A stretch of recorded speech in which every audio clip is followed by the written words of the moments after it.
tala ba événement tozomona mutu asaya musala mpona mboka soda mais baninga ya kuluna mpe musika balandi ye ntina quartier na esika avandaka bakomo menase tala nde bapanzi biloko na ye ya ndako bapanzi babiloko na ye babwaki yango nyonso libanda basani baradio na ye ntina kati ya ndako bapanzi babiloko na ye babi bakoboma ye nayebi te soki asali mabe to asali malamu population batie misu babi te asali boye mpo na nini nde yango nazwi image oyo po esalinga pasi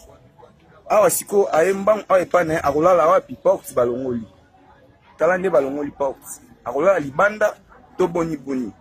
ye moko yeyo na bandi bomoni ye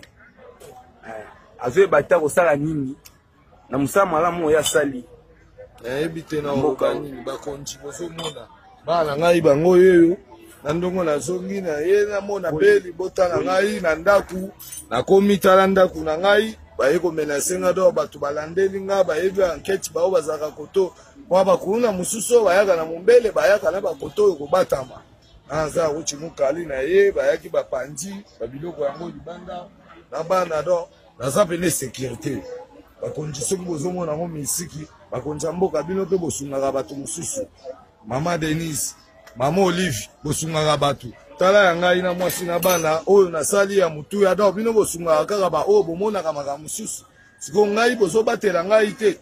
lelo basoda basalaka mabe bolobaka o mabe ya malamu bokoki kosunga te tala mwasi na ngai ndongo avai na 7 ans na biloko bana bango oyo naza papa 5 enfants 4 mibali mwasi moko nayebi te bana ngai bango oyo papa biso lobi tolali te baye abamena se titongo awa tolali te sikoyo mpenza boye po anini mpenza boye papa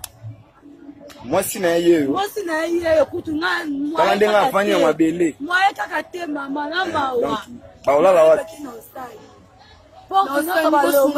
sikona bana na okende bango wapi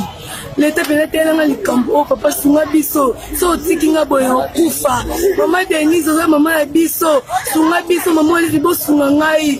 eloko mobele nga asali mosala malamu asali mabe te mais boki elingi biso te bakuluna baye abamenekanga teni bapandi ndako nayebi biso ngai omona na bafoto bana ne bango yeyo